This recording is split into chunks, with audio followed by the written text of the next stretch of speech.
Welcome to Christian Warrior Training. I got William Kirk from the Washington Gun Law. It's awesome to have you. Thanks for having me. It's a little bit of a fanboy. I've been following you for a long time. Since you said since you had the long hair. I did. That's COVID due. So yeah, if you were following me back with the long hair, that was back when I had like 10 subscribers. So thanks for that, brother. Oh yeah. So if you're not following Washington Gun Law, you absolutely should. Even if you don't live in Washington.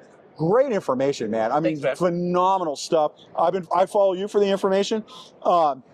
Church, though, we were talking. We're at Right to Bear at their booth at SHOT Show. We both recommend Right to Bear. Yeah. So if both of us are recommending it, there's something there, right? There, yeah. And we came across each other at the booth, and I'm like, man, let's do an interview. Let's talk about church stuff. Let's talk about like law and church stuff. Yeah. And the biggest question I get from my guys, and I answer the best I can, but they need to hear it from a lawyer. And what's funny, this is great because this is the first time I'm talking to a lawyer at a table like this in this setting. And it didn't cost you anything. It didn't cost me anything. I'm not in trouble. For all the cops that are phone, I don't have internal affairs over there. Nope, there's no one here. This is the weirdest feeling ever, man. All right. So the biggest question I get from these guys is, I have a gun at church. I'm there to protect. So much stuff, crazy stuff's going on. Yeah. I am worried about insurance, liability. My church covers me. Is that good enough? Yeah. Have at it, man. Yeah, well, so it's a very loaded equation, but the bottom line is that the analogy I use, especially if you're an everyday carrier, okay? And the analogy I use is being an everyday carrier is like being out in the middle of the ocean. And you need to have a life vest. And while I believe very strongly that Right to Bear makes the best life vest, there are people who think other products are better, and they may or may not be right.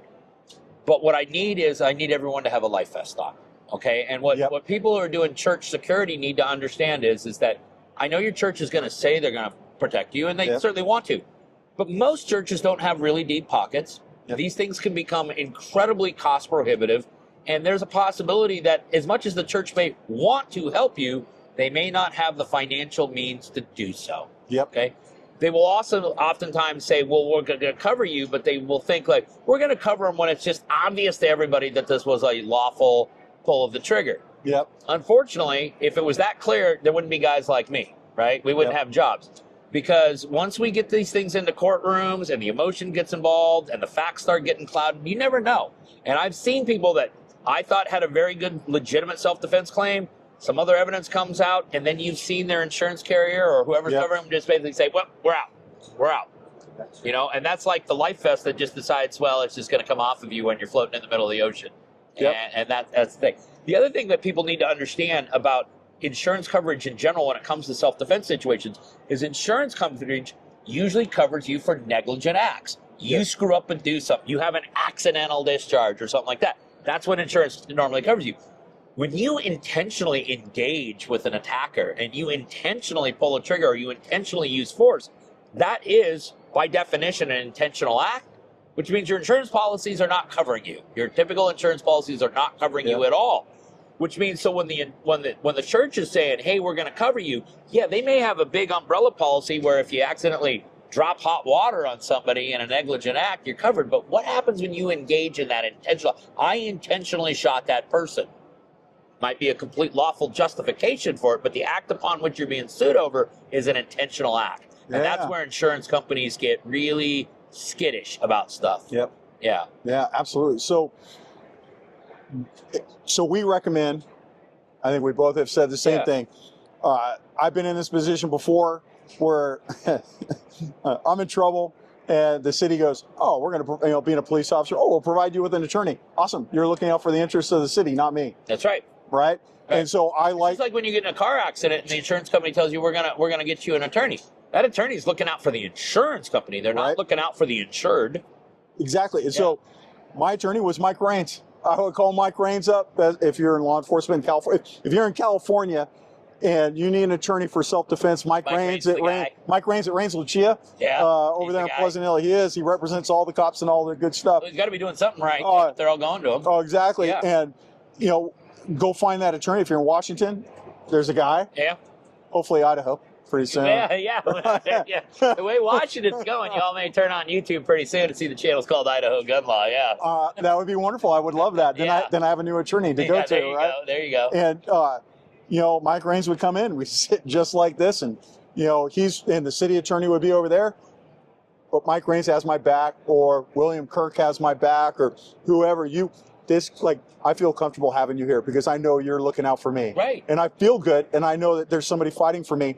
And let me explain something else to the viewers. If you're the attorney on the other side, and suddenly you realize, wow, this person has a very competent attorney representing them. Yes. You may get a little bit less aggressive with that. See, prosecutors, and I'm a former prosecutor, so I can say this, they all brag about their winning percentage. Yep. I won 98% of the cases I ever tried. Well, you should have. You picked who you fought. Every boxer would be undefeated if it weren't for those damn promoters that make you fight somebody else that's really good, right? So if you have competent counsel, have I seen cases where I got involved in, and because I have a reputation and I've been in the trenches and stuff like that, where all of a sudden the prosecuting attorney takes a different attitude towards the case just because of the presence of an attorney? Yep. Yes, that can make a big difference. So the guy you're working with down in California, I'm sure he is famous and or notorious in that state as the guy. Yep. So I can assure you, when those attorneys on the other side saw his notice of appearance, they were like, oh, God. Oh, man, what are we going to do here? Now we got our hands full. Yeah, you're right. You probably noticed a change in atmosphere the minute he got on board. Hey, correct me if I'm wrong. I think right to bear, you get to pick your own attorney. You do. That's huge, because if you're in Washington and you're involved in a self-defense shooting, I'm calling you. Right. Right? Right. And now I feel good. I got to pick them. Right to bear is paying the bill, and I'm good to go. Why would I not? Here's the other important part. Like, take Washington, for example. I'll use my home state. And your state's no different. I'm a King County, Seattle lawyer, okay? Now, if I got a shooting over in Spokane County, I don't know if the best thing for a Spokane resident is to bring over the big-time city lawyer, because you can get a little bit of hometown cooking, right? Mm-hmm.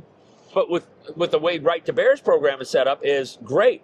I'm going to get you set up with the best guy in Spokane. The one that's been practicing for 30 years, knows every clerk, knows every judge, knows every prosecutor, the one that can navigate that minefield.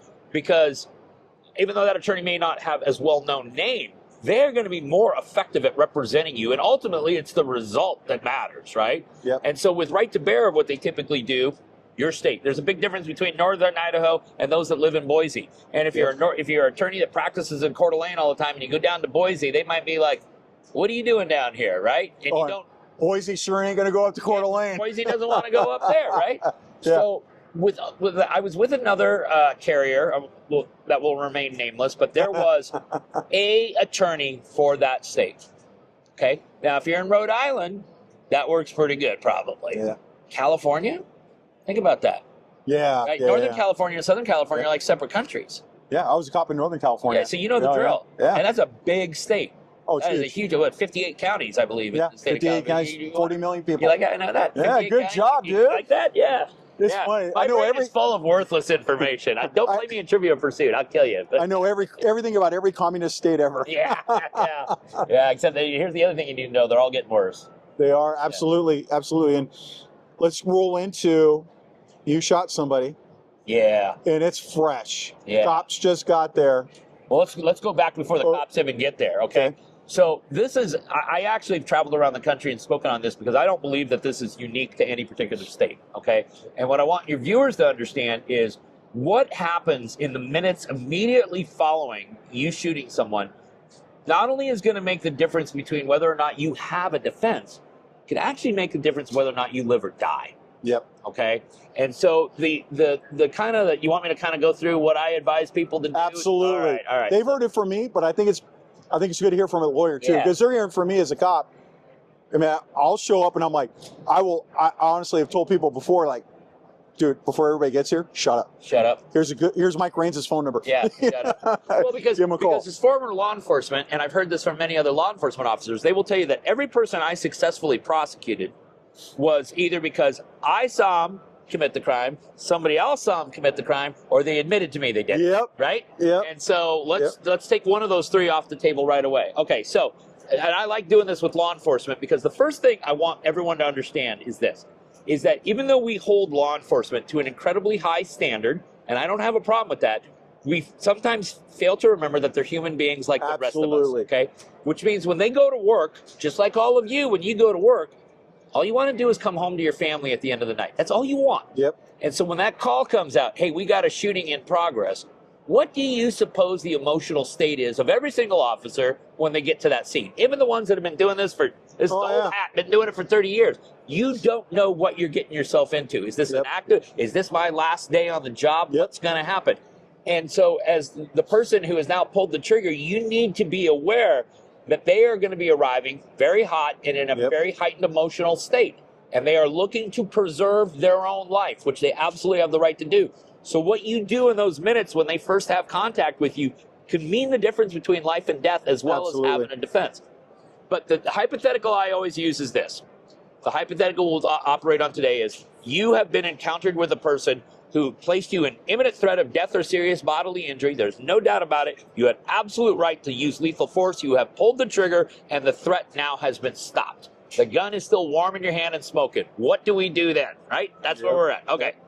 The first thing we got to do is we got to assess the situation to see, can we remain at that scene or do we have to go somewhere else? I prefer that you remain at that particular scene. But I had a case recently, a couple years ago, down in Tacoma. Shooting took place outside of the nightclub. Shots that were fired were very lawful. Problem is the victim's friends all started piling out of the club. And they weren't too happy to see their friend leaking out there on the sidewalk. And so had my guy remained at the scene, we might have had more violence. So he was able to extract himself. And when I say extract yourself, I don't mean go to Mexico. Okay, all right? What I do mean is, you know, a couple blocks down the road or things like that. And the second thing, always with the firearm, put the firearm back in the holster in the exact condition it was at the time of the last discharge. Do not touch shell casings. Do not do any of that. Don't worry about trying to figure out how many shots you fired. You're going to get the number wrong anyways. You know that from law enforcement interviews. They'll figure it out. Okay, it's simple math. They can figure it out. The next thing you got to do is you got to call 911. And you got to call 911 for one very simple reason. Under my hypothetical, you've been placed in imminent threat of death or serious bodily injury. You're calling 911 to report that you have been the victim of a crime. Because you have been the victim of a crime so serious that you were lawfully allowed to use lethal force. If medical attention is needed, because under the hypothetical that we're operating on, I said the threat was stopped. I didn't say the threat was dead. Okay? Does it help me from a defense attorney standpoint if my client's screaming to 911, please get an ambulance here, please get an ambulance here? Yeah, it kind of takes away that whole argument of he was looking for trouble. Right? Which sometimes that's the game that prosecutors will use. 911 operators are trained to keep you on the phone for as long as humanly possible and get as much information as possible. Everyone thinks that they assist the prosecution, that they're designed to assist prosecution. That's not what they're there for. It's the subject that actually ends up assisting the prosecution by what they say. What they're really trying to do is gather as much information as possible to get it to law enforcement so that when they get there, they can take control of the scene as fast as humanly possible and make everyone safe. Here's the other thing that a lot of people need to understand about the type of information that may get reported to 911. You and I are having a heated political discussion. And at some point I say, you're an idiot, and I pull a knife out. And so you take a couple of steps back. You're a Biden supporter. Right. And you run a couple of rounds through me, okay? Which and under that hypothetical, you have the right to do. Everyone else that's standing around didn't know that was going on until they hear boom, boom, and they turn and they see you shooting me. So now they grab their phones, and what do they describe you as? You're the bad dude. I'm the poor victim. When in reality, I'm the bad dude. You've been the victim, but that's not the information that 911 is getting. So it's entirely possible that when law enforcement gets there, they're operating under a belief system that may be inaccurate. The problem is what you're going to want to do when it's a righteous shot is you're going to want to start selling that story right now. I want to sell the righteousness of what I did. Well, let me ask you this. If you were involved in a department shooting, you are on duty, you could have 10 colleagues there all like, dude, that was the most righteous shot ever taken. How many days before you talk to your department? Oh, it's going to be 24 hours. Minimum. If you're in a good department. Yeah, you're looking at 24 to 72 hours. Right, and a lot of times that's collectively bargained into the agreement. Sometimes, yeah. So now think about this. If a trained law enforcement officer who might have 10 incredibly credible witnesses saying, oh, this was a righteous thing, and they're not going to talk to the department for anywhere from 24 to 72 hours later, why the hell would you? And why would you do that? Right? And these are people who are trained. Now, anyone who's ever been involved in a little tiny fender bender accident, you get out of the car, you're, so can you imagine what your emotional state is when you just shot somebody? Oh, it's horrible. Right? Yeah, and nobody you talk to people that have done it. Nobody wants to shoot anybody. Nobody does. And you feel horrible. They have guilt. And because they're a good person, they want to express that, like, I'm a good person. I'm a good person. Like, I'm a good person. I don't shoot people. I don't shoot people. I had the right to do this, blah, blah, blah, blah, blah, blah, blah. And they want to start selling the story right away. And prosecutors are very good. If you can give them 99 things that sound good, and they'll take that one thing that doesn't sound good, and that's the molehill that they're going to build the mountain out of if they want to get you.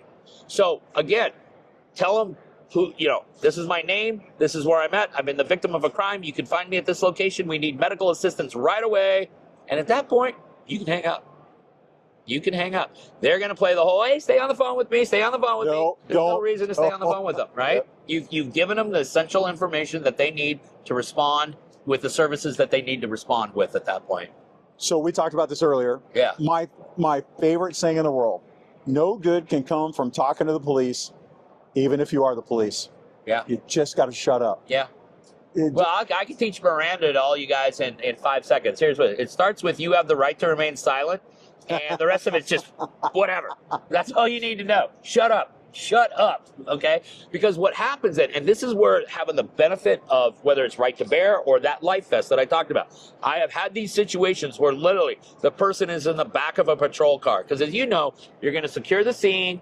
You're probably going to cuff that person up, put them in the back of the patrol car. Let's see what we come up with, because there's a good chance we might kick them loose. But if we don't, we already got them in custody here, right? And I've had scenes where I roll up, and I know the bad man. He's a horrible person, I know that. And I see this totally clean-cut, good guy. I know what happened. Yeah. But I have to sort it out. You got to sort it out. Yeah, and so because your world is dictated by evidence, just like mine is. And if you have a good cop who's going to come and say, "Okay, I just got to detain you for a little while." Yeah. Right. Keep your mouth shut. Yeah. Keep your Put him in the car. Right. Don't freak out because you're in the car. Yeah. Right. I've been stuffed in a car before. Yeah, it's uncomfortable. It happens, right? Yeah. And then the bad guy's going to get treated or whatever. And then they're going to let all the witnesses talk for you. If there are any. Hopefully there are some, right? Yeah, right. They'll talk for you. And then they'll come talk to you later. Make sure you have an attorney with you. Yeah. You don't. Absolutely. I had a shooting took place. My guy went to a late night diner called 13 Coins, which is in Seattle. That's where all the drunks go when the bars close, right? And he went there just to get a late night dinner. And he's sitting in a booth, and a gunfight breaks out in the booth next to him. Okay? And he's like, I'm clearing out. And as he's clearing out, he basically runs into one of these guys who's the shooter. And they kind of, get into it a little bit. And he raises a gun. And so he pops them off. He pops a couple through him. I get a call from him. And it's always this. You get this 2 a.m. phone call. And I always have that. Is this really an emergency? Right? Because sometimes it's like, well, I don't know. I left my gun in the men's room or something. I was like, well, all right. But he's like, yeah, I think this is a real emergency. I was like, oh, yeah, why is that? And he goes, well, I just shot someone. I was like, yep, you're right. It's a real emergency, right? Well, this took place at a restaurant, inside a restaurant. And so I could hear these guys talking in the background. I'm like, who's in the background? He's like, it's a bunch of Seattle police and a detective. I was like, put the detective on the phone. So I got to talk to the detective. And I could tell right away that the detective was kind of in the opinion, like, I don't think your guy's in a lot of hot water. But I just asked the detective, I said, hey, look up real quick and tell me how many cameras you see there. And he goes, yeah, there's a bunch of them. I was like, well, then why don't you just go get the film and call me back after you watched it? I got a call back 35 minutes later from my guy. He's on his way home. Awesome. But that's the benefit of having that attorney who can be detached from the emotion, detached from the scene, know how to talk, because there's a right way and a wrong way to talk to law enforcement. And it always amazes me how many defense attorneys haven't figured that out yet. Yeah. That you don't big time them. You don't big time them. No, absolutely not. In fact, the best thing, often, talking to a law enforcement officer the other day about a red flag hearing, and the guy happened to follow the channel, and I told him, I was like, hey, I don't want to take money from people unless I can help them. Tell me what's really going on here. And we just had a simple, normal conversation like two humans, because shockingly, cops are human beings, right? Yeah, they are. And you can talk to it, and a lot of times they'll open up, and they'll tell you, like, hey, I really think your guy's probably in the right here. And okay, well, I want you to understand, I'm not going to have to say anything to you. You understand why. Are there times where I've taken people back down to the department later on? Yeah. Sure. Sometimes it's the right thing to do. Yeah. Other times it's like, but here's the deal. I got to like 100% of the story.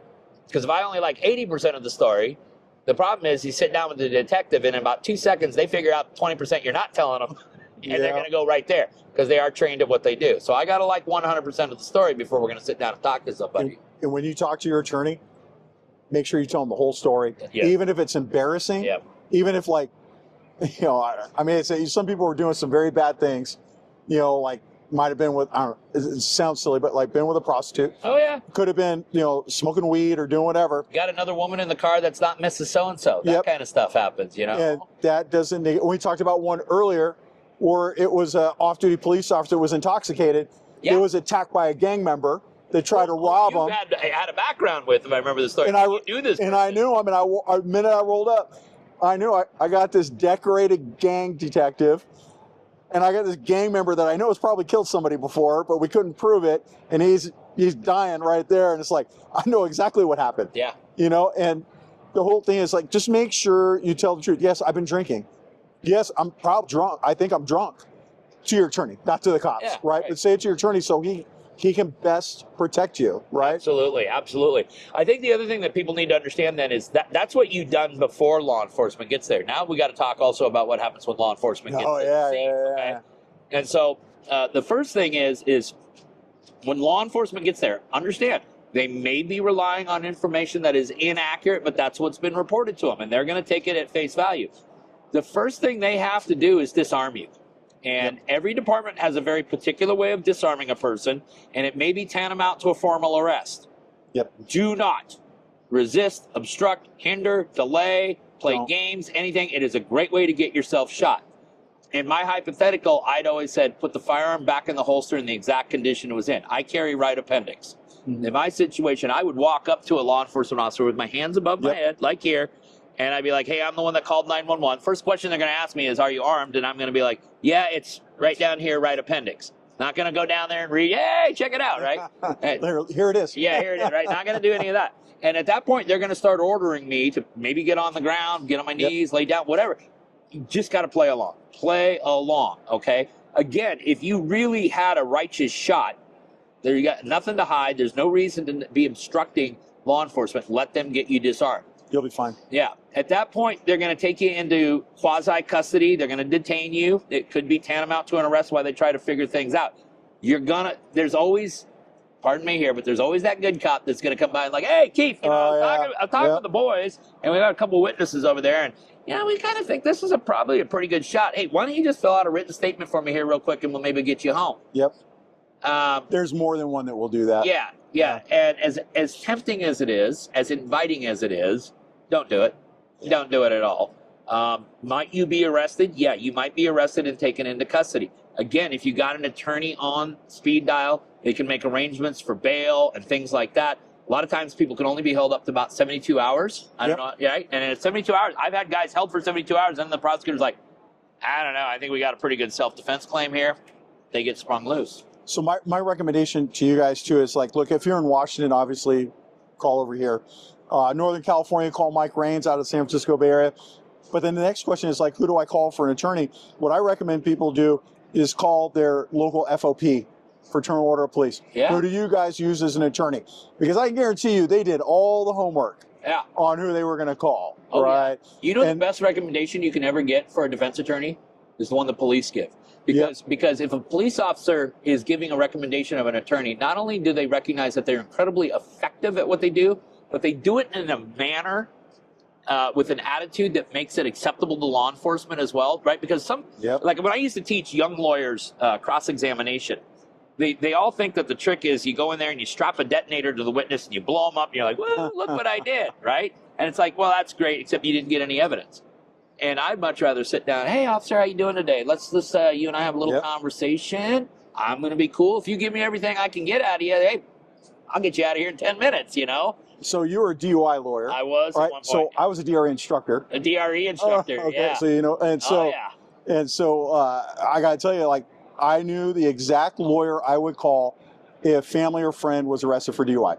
In the Bay Area? I knew exactly the guy I was going to call, right? Who was it? Noonan, Jack Noonan, Jack man. Noonan. I tell you, Jack, I hope you're watching. I know his son's a cop now, too. His son-in-law's a cop, right? But Jack was, like, hilarious. He knew everybody, knew every county clerk. He can look at it and go, oh, the cop screwed up here. They're gonna lose the case. Let's go to court, right? or it's you're done. Yeah. let's take a wet reckless, or something, right? Walking, yeah. But you're right though. Like the cops actually know who all the good attorneys are. They do know who the good ones are, and there's a difference between one that's effective but is kind of an a-hole about it, versus the one that's effective and is a gentleman about it. Yeah, that's the one that's always going to be referred by law enforcement. They're not going to send you out to some patsy that they've run over 100 times. They're going to send you to a good lawyer, or they're going to send you to a good lawyer who's also a good person. Yeah, and that's important not only for the law enforcement, but it's important for the experience that you have working with the lawyer too. Yeah, I tell you, I'm so glad we're talking. There's so much good stuff.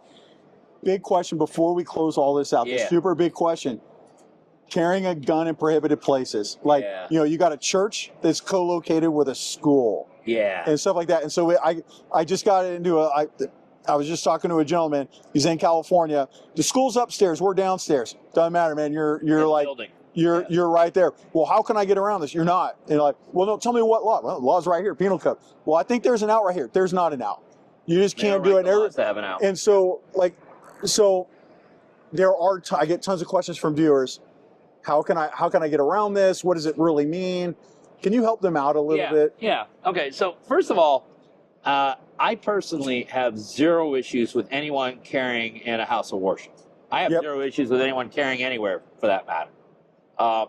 There's a huge difference, however, in all states between gun-free zones or sensitive places and then areas that private businesses just say no firearms allowed. So, for example, the grocery store that I frequent all the time in Washington State, they have a no firearms policy. I don't really care. I don't care. Because the worst they're going to do, well, first of all, if they ever find out that I actually had a firearm, they'll be thankful that I had it because it's the only reason they would know it. But all they could do is trespass me from their store. You're not welcome to come back to Safeway ever. Great, I'll go down the street to QFC, whatever. So I don't have a problem with people who don't follow the suggestive behavioral norms. Gun-free zones and sensitive places, though, have effective legislature. And I preach on my channel all the time lawful and responsible gun ownership. So you're not going to hear me say, the heck with the law, just do it anyways. I'll never say that. Bar Association might get a little unhappy with me if I did it too. So I don't know how many states is California or houses of worship considered to be gun-free zones. Oh, there's a court case pending in the Ninth Circuit. I think everywhere but Death Valley might be a gun-free zone in California, though. So they're actually fighting in the court right now. So if you're in California, you can carry a gun if you have a CCW, but that court case is pending. I think they're going to lose. I think California's going to lose. And I think people will be able to carry it in a house of worship. Gavin Newsom tried, failed. It's in the courts. We'll see what happens. But I for right now, you're okay, except for if you're in a church that has a school. Which a lot of these big community churches, non-denominational community churches have. And it might only be Bible school on Sunday, but that would count. But then they also have, full-time K through 12, K through 6. In that facility. And that's an issue we're running into Washington State right now, too, because our statute, much like your statute, prohibits firearms in any building at all that's used for educational services, K all the way through college. We have been able to work with some churches as far as being able to guard the parishioners on Sunday, but not being able to provide the same services for the kids during the week, which is really frustrating. My big deal is that if you take a look at like Dr. John Lott, Crime Prevention Research Center, okay, you'll learn that 86% of all mass shootings occur in gun-free zones. 86%. Shocker. Wonder how that happens. Why is that? And of course, it's the lack of armed resistance that you're going to get there. How any synagogue right now in our current culture that we're in the United States right now, how any synagogue wouldn't be armed to the hilt, I don't know. I'm very worried about them. And in general, when we have these nut jobs, the Nashville shooter chose the target because they were Christian kids. Chose that target because the first target had what? Security. Armed security. So they went and chose the second target for that reason. And you can watch my breakdown of that shooting video up here. To my little YouTube thing. And you can watch the phenomenal job that the law enforcement officer did in schwacking that person. He got right to it. He did. It was the anti-Uvalde experience. Uvalde. Oh, man, please. All right, so check it out, though. That cop, though, I just want to just alt-tab for a minute. That cop, you could tell, you look at his setup. he had just a great setup that no department would ever pay for, right? So you know his wife, all the cops in there know exactly what I'm talking about. He spent thousands of dollars on that setup, and his wife was just probably like, there's no need to spend this money. You're never going to need this. You know, he came home that day and was like, yeah, baby, check it out. Look what Right there. Did you read the news, sweetheart? No, my favorite was, can't put a price on safety. No, you can't, though. And you can't, you're right. And so the question that people are going to ask is, well, can I just carry anyways, and whatever happens, if I go to jail, I go to jail, whatever, right? And what I've always told people is like, if I stopped you, just keep your mouth shut. Don't tell me, like, whatever, just let it go. But I never advocate to violate the law, but I know people are going to do it anyways. Keep your mouth shut. Don't bring attention to yourself. And here's the thing. If something happens, you're going to be a hero or a zero. Yeah. You either stop the mass shooting and you're the hero and everybody's going to be like, oh, sweep it under the carpet, yeah, right? I didn't care that he violated. Well, Elijah Dickens, Indiana shooter, right? Yep. Okay. Yep. All right. That mall had a no firearms policy. He ignored it. How many lives did he save that day because he ignored that policy? So it's funny, the Boise, you would think Idaho, there's no gun-free, or it's a gun-free zone, period, right? The Boise Mall had an active shooter a couple of years ago. And I remember walking into the mall, and it always had like the gun with the circle to it. Yeah, a little sign. But it was the outline of a Beretta 92F with a circle, and I'm like, I'm carrying a Glock. Good for me. Carries the Beretta 92F I don't have anymore. Yeah. So that was always going to be my well, no, they just don't want Beretta 92Fs, right? I complied. So I always ignored it, but I kept my mouth, because same thing we just said, what's the worst thing that's going to happen? Well, I get trespassed, right? No. I'm not worried about it. I don't want to go to this crappy mall anyways, right? Well, and I firmly believe that every private business in America has the right to run their business however they want. And we as the American consumer also have the choice to decide whether or not we want to give them our money. Absolutely. Right? And so I've done videos where like, hey, here's all the anti-Second Amendment and a lot of them are fast food joints, you know, Starbucks and places like that, Qdoba Grill, stuff like that. Do I carry in all those places? Yes, I do. Because there's not a law. But do I carry on to my kid's school? Man, I'm telling you. Because there's a law that says I can't do that. And you're going to get hammered. Like me? They're not you. I mean, there's some, love to get me in the there are some DAs that are rogue. And we have one right now in Alameda County. I was just talking to a friend from that department. They're prosecuting a cop for a clearly self-defense shooting. We're talking like he was attacking people with baseball bats. He arrived on scene, tased the suspect. Suspect kept coming at the cop, swinging him with the baseball bat, shot him. They're charging him with murder. And what they're hanging their hat on. I would love to defend that. Oh, yeah. Oh, he's not going to get, even in Alameda County, as liberal as that place is. Because here's the deal. He under what you're telling me is this person attempted to use non-lethal force first. Oh, and he withdrew first. And he backed up. He was backing up as he was doing it. So he went through de-escalation and non-lethal. And then finally he got pushed to the limit where it's like, I got to do this now. And so my thing is, if they're going to do it to us, they're going to do it to you. Oh, yeah. Right? Absolutely, they are. Who else? Trump said that. Anyways, I digress. Yeah, well, that's true. So look, man, you got to be careful that carrying a gun into school. As a retired law enforcement officer in Idaho, I'm prevented from carrying a gun on a school unless I have a law enforcement retiree ID, not the HR 218, but an Idaho specific one. And so I remember going in to go get it, and the guy's like, but you have HR 218, which allows me to carry in all 50 states. And I'm like, I know, but Idaho law prevents me unless I have this and get it every year that I can't carry on to school. My daughter's a school teacher. I want to go bring her to lunch. The Idaho State Legislature to fix that. That's a great question. Idaho State Legislature. Yeah, why? Idaho, seriously, you just passed constitutional carry. You just banned merchant codes. Right. You said you're not going to do business with any company that actually is anti-Second Amendment. Fix this little thing up. This is a quick legislative fix, man. Wait a minute. Two sentences in the statute and away you go. Why are teachers in Idaho that have a CCW prohibited from carrying a gun at school? Well, you want? Oh, yeah. Let's get deep into it. Here's the thing. You want to talk about school shootings? Let's talk about it for a second, because I've been very, very passionate about this. I've done a bunch of videos. So every time we get a school shooting, we get two schools of thought that come out. Okay, one is it's the mental health, it's the mental health. The other side, it's the guns. Okay, let's just assume both of those arguments, for the sake of our hypothetical here, are true. Okay, it's the guns. How many hundreds of years are we away from rounding up all the guns? And there'd be a point at one point where only the outlaws will have the guns too, which is a point we don't want to get. So that solution, if you're right, is 200, 300 years away from solving. So what do we do in the meantime? We just let our kids get slaughtered. Okay. Then we go over here and we can say it's the mental health, which is what I tend to agree, because I don't think sane people walk into schools and shoot it up. But if it's the mental health, how many decades are we away from being able to effectively not only treat it, but to predict it and prevent it? Yep. Okay? Yep. So, we got two solutions, and you're both talking a century away from solving it. Why don't we use the September 12th model?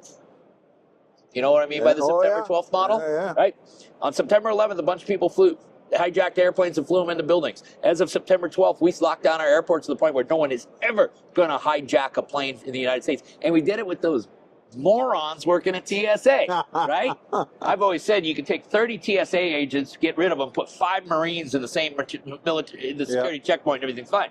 But we guarded our airspace like the valuable commodity that it was. Yes. Why don't we do that with our kids? You know what we could do? We could take 80,000 IRS agents that were hired and go put them in the 80,000 schools that we have. I mean, why don't we have secure ingress, egress? Yep. Why don't we have plainclothes, armed people on the campus all the time? Yes. They say that our children are our most valuable commodity that we have. It's probably true. Why don't we protect it like that? Exactly. And to me, the September 12th model, and then we can let the gun control people and the mental health people. You can debate that. You know, in the year 2040, we can, or 2400 or whatever, we can maybe have another solution. But in the meantime, we've got to protect our kids, and the best way to protect our kids is to secure the schools. And that's a problem that can be solved next week. Dude, Mr. Kirk, it was absolutely amazing to talk to you. I love, like, I gotta tell you, it's to see your videos. I'm like, yeah, right on.